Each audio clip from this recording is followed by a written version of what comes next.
हाँ जी, good evening. हो सकता है आपने ये वाली चीज़ कहीं न कहीं सुनी हो दैट वर्ल्ड ओवर काफ़ी सारी जगह निकल के आती हैं जहाँ पे इनकम टैक्स लगाया ही नहीं जाता। पर अगर आप इंडिया के बारे में बात करेंगे तो यहाँ पे तो 30, 40 कुछ केसेज़ में 50% इतने ज़्यादा रेट पे इनकम टैक्स लगाया जाता है। क्यों भई? वो कंट्रीज़ ऐसा क्या कर पा रही हैं जो कि इंडिया नहीं कर पा रही कि हमें इनकम टैक्स लगाना पड़ रहा है, उनको लगाने की रिक्वायरमेंट ही नहीं निकल के आती।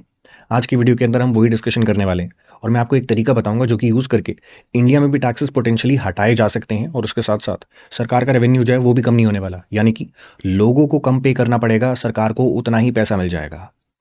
वे जादुई तरीका क्या निकल के आता है, वो ही हम डिस्कस करने वाले हैं। और पूरे पॉइंट्स के साथ मैं आपको बताऊँगा डिटेल्ड पॉइंट्स के साथ कि क्या-क्या सरकार कर सकती है to be able to implement all of these. चलिए डिस्कशन को चालू करते हैं। मेन डिस्कशन करने से पहले जहाँ पे मैं आपको बताऊँगा क्या-क्या करना चाहिए, आपको हल्का-सा टैक्सेशन के बारे में समझना पड़ेगा कि ये वर्ल्ड ओवर कैसे लगाया जाता है। और फिर आपको पता चलेगा इंडिया कैसे इस पे डिपेंडेंस जो भी निकल के आती है हमारी कंट्री की, उसको कम कर सकता है। देखिए, कोई भी कंट्री की अगर आप बात करेंगे ना, तो जो भी सरकारें निकल के आती हैं, वो टैक्सेस क्यों कलेक्ट करती हैं, समझिएगा। आइडियली अगर करप्शन को हटा दिया जाए, तो मान के चलिए भारत सरकार ने 20 लाख करोड़ टोटल इतना कलेक्ट करा है अपने जितने भी सिटीजन्स निकल के आते हैं उनसे, तो वो क्यों कलेक्ट करा गया है? क्योंकि आपको गवर्नमेंट हॉस्पिटल्स यहाँ पे फ्री मेडिकल फैसिलिटीज़ प्रोवाइड करनी है, गवर्नमेंट स्कूल्स में फ्री एजुकेशन प्रोवाइड करनी है। ऐसे ही आर्मी, नेवी, एयरफोर्स, पुलिस बहुत सारे डिपार्टमेंट्स निकल के आते हैं, उनसे भी लोगों को फ्री सर्विसेज प्रोवाइड करी जाती हैं। उसके लिए भी पैसा तो लगेगा ना, लोगों को फ्री में प्रोवाइड करी जा रही है सर्विसेज, लेकिन पैसा तो लगेगा ना। कौन पंप इन करेगा ये वाला पैसा? सरकार करेगी। ऐसी ही रोड्स बनानी है, इंफ्रास्ट्रक्चर बनाना है, हाईवेज बनाने हैं, ब्रिजेस बनाने हैं, वो सारे काम करने के लिए भी सरकार को ही पैसे लगाने पड़ेंगे और वो पैसे आएंगे कहाँ से? लोगों से ही आने वाले हैं। अब टैक्सेस के बारे में अगर आप बात करेंगे तो वो एक तरीका है पैसे को कलेक्ट करने का, एक बहुत मेजर सोर्स निकल के आ जाता है, लेकिन वो अकेला सोर्स नहीं है। अकेले टैक्सेस से रिकवरी नहीं होती सरकार को, टैक्सेस से भी रिकवरी करती है। जो लोग अलग अलग टाइप के वायलेशन करते हैं उनसे फाइन्स भी लिए जाते हैं, पेनल्टीज ली जाती हैं। ऐसे ही सरकार काफ़ी सारे बिजनेसेस भी रन कर रही होती है इकोनॉमी में, वो अगर प्रॉफिटेबल होते हैं तो वहाँ से भी रेवेन्यू आता है। बहुत सारे तरीके होते हैं रेवेन्यू कलेक्ट करने के और taxes are major source of revenue, वहाँ से बहुत ज़्यादा पैसा आता है सरकार के पास। तो हम जो बात कर रहे हैं कि टैक्सेस हटा दिए जाएं, वो अगर हटाएंगे, रिक्वायरमेंट तो अभी भी उतनी निकल के आ रही है, खर्चा आपके आगे उतने का ही है। मान के चलिए 20 लाख करोड़ का खर्चा उतना ही है, हम कह रहे हैं टैक्सेस को हटा दो, तो टैक्सेस हटा देंगे, खर्चा अगर उतना ही रहेगा, तो वही टैक्सेस वाला जो भी कंट्रीब्यूशन निकल के आ रहा था, वो कंट्रीब्यूशन अब किसको झेलना पड़ेगा? पेनल्टीज को, बाकी आपके बिजनेसेस को, बाकी जो भी सोर्सेज निकल के आ रही थी, वो अगर इस इम्पैक्ट को झेल पाएंगी तभी जाके टैक्सेस आपके हटाए जा सकते हैं। एग्जाम्पल लेते हैं यूनाइटेड अरब एमिरेट्स का, जहां पे दुबई भी फॉल करता है। तो दुबई के अंदर आपने सुना होगा आज के टाइम पे इनकम टैक्स नहीं आता। क्यों? इनकी कंट्री की अगर आप बात करेंगे ना, इनके पास काफ़ी सारे तेल के कुएँ हैं और वो तेल के कुएँ कौन ओन करता है? सरकार ओन करती है। अब वो तेल के कुएँ से तेल को एक्सट्रैक्ट करके वर्ल्ड ओवर जो भी ये बेचते हैं, उससे इतना रेवेन्यू आ जाता है दैट इनको इनकम टैक्स लगाने की ज़रूरत ही नहीं पड़ती। जो भी इनके बेसिकली खर्चे निकल के आते हैं, वो वहीं से मीट हो जाते हैं। तो लोगों पे इनकम टैक्स का बर्डन नहीं लगाया जाता। इंडिया के बारे में बात करेंगे तो हमारे पास तो तेल के कुएँ हैं नहीं, ज़्यादा तो नहीं है, उस पे हम डिपेंड नहीं कर पाएँगे। तो सीधा सा आंसर निकल के आता है, हमें तो इनकम टैक्स जीएसटी लगाना ही पड़ेगा। देखिए, हमें लगाना पड़ेगा, लेकिन तेल के कुएँ ना होना, ये कोई भी एक्सक्यूज़ नहीं है कि इतने ज़्यादा रेट पे इनकम टैक्स जीएसटी हमें लगाना ही पड़ेगा। हमारे पास खुद की बहुत सारी रिसोर्सेज़ निकल के आती हैं जो कि हम यूटिलाइज़ नहीं कर रहे। अगर उनको भी यूटिलाइज़ करने लग जाएँगे ना, तो इनकम टैक्स जीएसटी जो भी आज के टाइम पे लगाया जा रहा है, उसके रेट को ड्रास्टिकली रिड्यूस करा जा सकता है। हटाया नहीं भी जाए, तो रिड्यूस तो बहुत अच्छे से करा जा सकता है। वो तरीके क्या निकल के आते हैं? ऐसी हमारे पास कौन से रिसोर्सेज़ हैं? यूएई के पास अगर तेल के कुएँ हैं, तो हमारे पास क्या है जो कि हम भी यूटिलाइज करके प्रोबेबली टैक्सेस को कम कर सकते हैं। That is what we gonna discuss in this particular video. चलिए डिस्कशन को चालू करते हैं और थोड़ा फूड फॉर थॉट मैं आपको देने वाला हूँ, देखिएगा कैसा लगता है आपको। तो देखिए, आज के टाइम पे एक एग्जांपल देता हूँ मैं आपको। गाड़ियों में अगर आप कोई भी मॉडिफिकेशन करवाना चाहते हैं तो मोस्टली आप देखेंगे स्टेट्स में बैन कर रखा है। कोई भी टाइप की मॉडिफिकेशन आप नहीं करवा पाएंगे। अभी जो भी बैन है ना, काफ़ी जगहों पे लॉजिकल है, ठीक है, होना भी चाहिए बैन। पर कुछ चीज़ें जो बैन करी गई हैं वो बिल्कुल भी लॉजिकल नहीं है। वो बैन हटा दिया जाए ना तो सरकार को बहुत ज़्यादा पैसा कलेक्ट हो सकता है और वो बैन की कोई भी रिक्वायरमेंट निकल के भी नहीं आती। दोनों के बारे में बात करते हैं। काफ़ी सारी चीज़ें हैं जो बैन करी गई हैं, कुछ मॉडिफिकेशंस को बैन करा गया है। क्यों? वो मॉडिफिकेशंस हार्मफुल हैं। कैसे? हॉर्न चेंज करवाने की जब बारी आती है, अगर आपको टोन चेंज करवानी है हॉर्न की, करवाइए, कोई दिक्कत नहीं है। किसी को पतले हॉर्न्स अच्छे लगते हैं, किसी को मोटे हॉर्न्स अच्छे लगते हैं, लेकिन काफ़ी सारे लोग क्या करने लग जाते हैं, इतने लाउड हॉर्न्स इंस्टॉल करवा लेते हैं अपने व्हीकल में, जो कि सुनने वाला अगर एक्चुअली सुन लेगा सड़क पे खड़ा होके, तो उसके कान के पर्दे फट जाएँ। ऐसा हॉर्न इंस्टॉल करवाना अलाउ करा जाना चाहिए? नहीं, बैन होना चाहिए और वो बैन कर भी रखा है। ठीक है, कोई दिक्कत नहीं है। लाइट्स के बारे में बात करिए। आपकी गाड़ी में येलो लाइट्स आई हैं, आपको व्हाइट लगवानी है लगवाइए, व्हाइट आई है येलो लगवानी है लगवाइए, कोई नहीं मना कर रहा। लेकिन अगर आप एक गाड़ी में जहां पे 2 लाइट्स लगी आई थी, लुक एनहांस करने के लिए आप 15 लाइटें लगवा लेते हैं अलग अलग टाइप की और सारी ऑन करके चलाना चाहते हैं, तो हैवी चलान होता भी है, होना चाहिए भी। क्यों? आप ब्लाइंड कर रहे हैं सामने वाले इंसान को जो भी आगे से आ रहा है। आपकी गाड़ी आपको ज्यादा सुंदर दिख रही होगी, आपको रोड ज्यादा इल्यूमिनेटेड दिख रही होगी, लेकिन आगे वाले को तो सोचिए, उसको आपकी ये बदतमीजी की वजह से रोड दिख नहीं पा रही है, आपका व्हीकल भी नहीं दिख पा रहा। तो इस चीज की वजह से क्या होने वाले हैं, एक्सीडेंट्स कहीं ना कहीं इंक्रीज होने वाले हैं। तो ये दोनों ही चीजें बैन होनी भी चाहिए, हो भी रखी हैं, कोई दिक्कत नहीं है, इसको हटाने के लिए कोई भी नहीं बोल रहा। लेकिन काफ़ी सारी मॉडिफिकेशंस हैं जो कि हार्मलेस हैं, जैसे कि गाड़ी का कलर चेंज करवाना। कलर चेंज करवाने में क्या दिक्कत निकल के आती है? सरकार कहती है अगर आपने जो भी गाड़ी खरीदी है वो ब्लैक थी और आपने उसको व्हाइट कलर में पेंट करवा लिया और कल को जाके क्राइम कमिट कर देते हैं कोई भी आप, तो क्राइम स्पॉट पे लोगों ने देखा होगा व्हाइट गाड़ी ने ये वाला क्राइम करा है, लेकिन एक्चुअली हमारे रिकॉर्ड्स में आपकी गाड़ी का कलर क्या है? ब्लैक है। तो बेसिकली आपको पकड़ पाना, ये प्रूव कर पाना कि वो आपकी ही गाड़ी थी, हमारे लिए थोड़ा मुश्किल हो जाएगा। तो क्या बोल दिया गया? पेंट चेंज ही नहीं करवाना। क्या बदतमीजी है! बेसिक सा एक प्रोसेस निकल के आता है। आपको अगर कलर चेंज करवाना है गाड़ी का, आप पहले आरटीओ को इन्फॉर्म करेंगे मैं चेंज करवाने वाला हूँ। कब करवाने वाला हूँ? मान के चलिए 27 फेब, ये डेट आपने दी है आरटीओ को कि यहाँ पे चेंज करवाने वाला हूँ। कौन से कलर में करवाना है वो आप बताएंगे। अभी मेरी गाड़ी ब्लैक है, व्हाइट में कन्वर्ट करवाने वाला हूँ। आरटीओ ये चीज़ को अप्रूव करेगा। अप्रूव करने के बाद क्या होगा? ये डेट पे इसको चेंज करवा दिया जाएगा।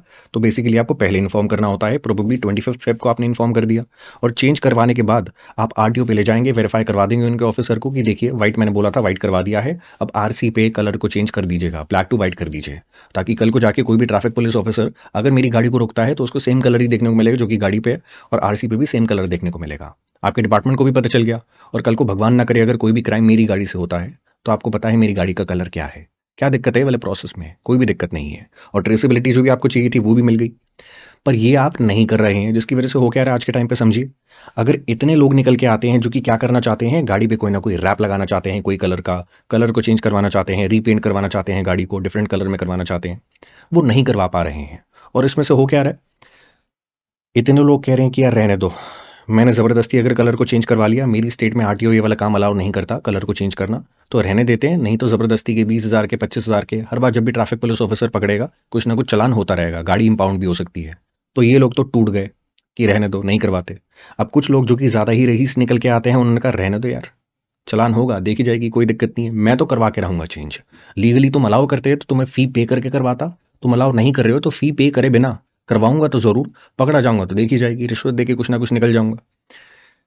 तो खैर बेसिकली सरकार क्या कर रही है, एक बहुत बड़ी रेवेन्यू स्ट्रीम जो कि इनके लिए निकल के आ सकती थी, लोग देने को तैयार थे, लोग खुशी से यहाँ पे पैसा देना चाह रहे थे कोई भी चेंज करवाने के लिए। 6 साल 7 साल पुरानी गाड़ी निकल के आती है, बेचने का मन नहीं है, उसको न्यू लुक देने के लिए ये चेंज करवाना चाहते हैं, आपको पैसे देना चाहते हैं, आप कह रहे हैं नहीं नहीं हमें ये वाले पैसे नहीं चाहिए। क्यों भाई, ले लो। टैक्सेस लोग देना नहीं चाहते, आप जबरदस्ती वहां पे छीन रहे हैं पैसे। और जहां पे लोग देना चाहते हैं कुछ ना कुछ चेंज करवाने के लिए, वहां पे आप उसको मना करके उससे पैसे नहीं ले रहे हैं। क्यों कर रहे हैं? That is what the main point is. And number plate, ये भी एक सोर पॉइंट निकल के आता है आज के टाइम पे। वर्ल्ड ओवर आप देखेंगे लोग क्या कर सकते हैं, नंबर प्लेट के पीछे पर्पस क्या होता है, एक यूनिक नंबर होना चाहिए गाड़ी का, जो नंबर आपकी ही गाड़ी का हो पूरी की पूरी कंट्री में। एंड अगेन अगर कोई भी दिक्कत निकल के आती है तो वो नंबर प्लेट से आइडेंटिफाई करा जा सके ये गाड़ी किसको बिलोंग करती है।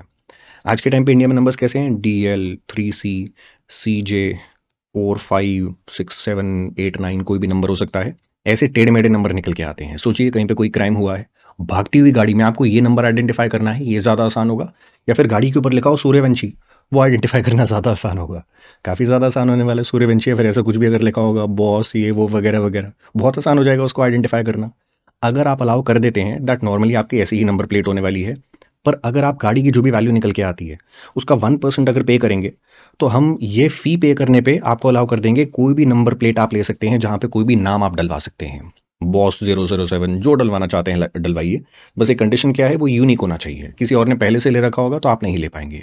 देखिएगा लोगों की क्रिएटिविटी, क्या क्या नाम से लोग गाड़ी आपकी रोड पे घूम रही होंगी, लोगों को मजा भी आएगा, एंटरटेनमेंट भी होने वाला है उन नंबर प्लेट्स को पढ़ के, और उसके साथ साथ आइडेंटिफाइबिलिटी कितनी ज़्यादा इंक्रीज हो जाएगी। भागती हुई गाड़ी में नाम को पढ़ पाना, मेमोराइज कर पाना बहुत आसान होने वाला है compare to memorising the number plate जो भी आपकी टेढ़े मेढ़े नंबर्स की और अल्फाबेट्स की निकल के आ रही थी। तो पैसा भी आ रहा है, पर्पस भी सॉल्व हो रहा है, लोग भी खुश हैं, क्या दिक्कत है आपको? लेकिन कलेक्ट क्या करना है, आपको टैक्सेस कलेक्ट करने हैं जो कि लोगों को देने में दिक्कत होती है, अच्छा नहीं लगता है। अरे भाई ऐसे कलेक्ट करो, बहुत ज़्यादा देना चाहेंगे लोग पैसा आपको।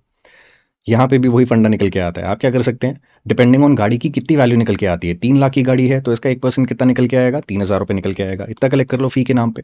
3 करोड़ की गाड़ी निकल के आती है तो उस केस में अगेन इसका 1% आप कलेक्ट करिएगा फी के नाम पे। क्यों? कलर चेंज करवाना है, नंबर प्लेट आपको खुद की चाहिए, कस्टमाइजेबल चाहिए वगैरह वगैरह। तो इसका 1% कितना निकल के आ जाता है? 3 लाख रुपए।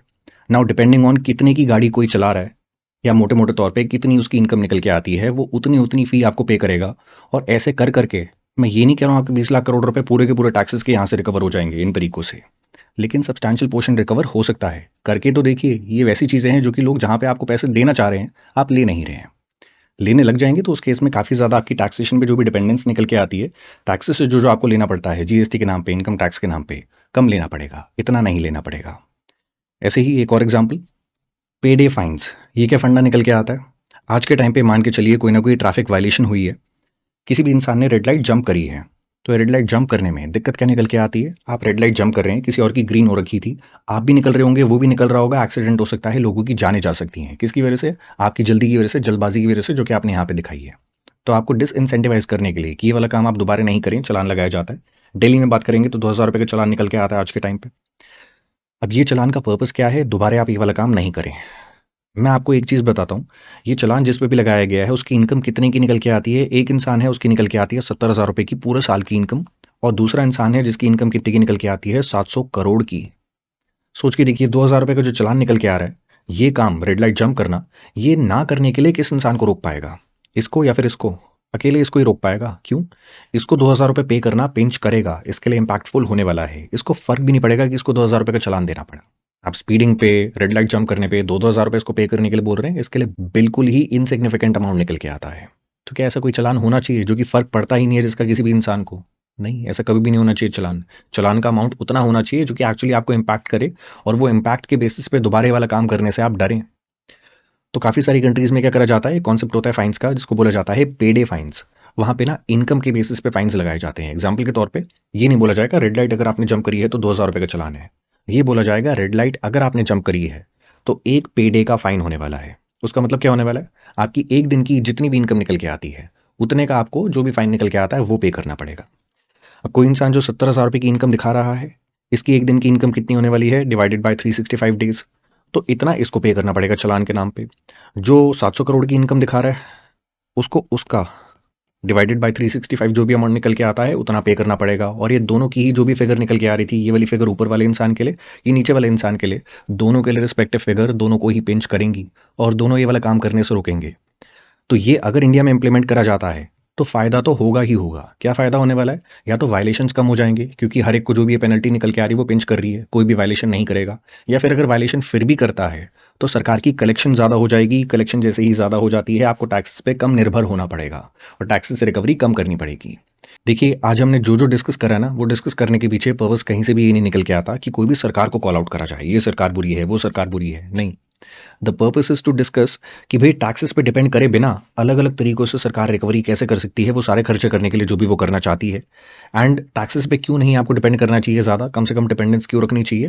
टैक्सेस लोग दिल से नहीं देना चाहते, वेरास काफ़ी सारे और तरीके निकल के आते हैं जहाँ पे या तो लोग दिल से पैसे देना चाहते हैं, आप ले नहीं रहे। यहाँ पे लीजिए, लोग आपको एक्यूज भी नहीं करेंगे कि इतना सारा पैसा ले लिया मेरी नंबर प्लेट देने के लिए जो मुझे चाहिए थी कस्टम बेसिस पे, या फिर मुझे कलर चेंज करवाना था उसके लिए पैसा ले लिया। ये चीज़ें वॉलंटरी निकल के आती है, लोग करेंगे भी और इसके लिए आपको पैसे देंगे भी और उसके बाद रोएंगे भी नहीं पैसा देते हुए। तो उससे बढ़िया क्या होगा? और ये जो निकल के आता है, ये लोग वॉलंटरली नहीं देना चाहेंगे, लेकिन ये आपको लेना चाहिए, क्योंकि अगर अमीर इंसान को वायलेशन करने के टाइम पे कॉन्सिक्वेंसेस से फर्क नहीं पड़ रहा, तो फिर वो वायलेशन की पेनल्टी लगा के फायदा क्या हो रहा है? आप रोक ही नहीं पा रहे उसको। तो पेनल्टी इतनी होनी चाहिए कि उसको कॉन्सिक्वेंस से फर्क पड़े, आपको रेवेन्यू भी अच्छा खासा कलेक्ट हो जाएगा। तो ये तो दो एग्जाम्पल्स निकल के आते हैं, और भी बहुत सारे केसेस निकल के आएंगे ऐसी रिसोर्सेज के जिन पे अगर सरकार डिपेंड करे तो बहुत ज़्यादा कलेक्शन कर सकती है। टैक्सेस पे डिपेंडेंस कम से कम निकल के आएगी सरकार की। आपके दिमाग में अगर ऐसे कोई भी तरीके निकल के आते हैं तो बिल्कुल बताइएगा। आपको शायद लग रहा होगा सरकार नहीं सुनती, लेकिन सुनती है, कोई बोलने वाला चाहिए बस। चलिए, अगली वीडियो में कुछ ना कुछ नया सीखेंगे। Take care of yourself, good night, bye bye.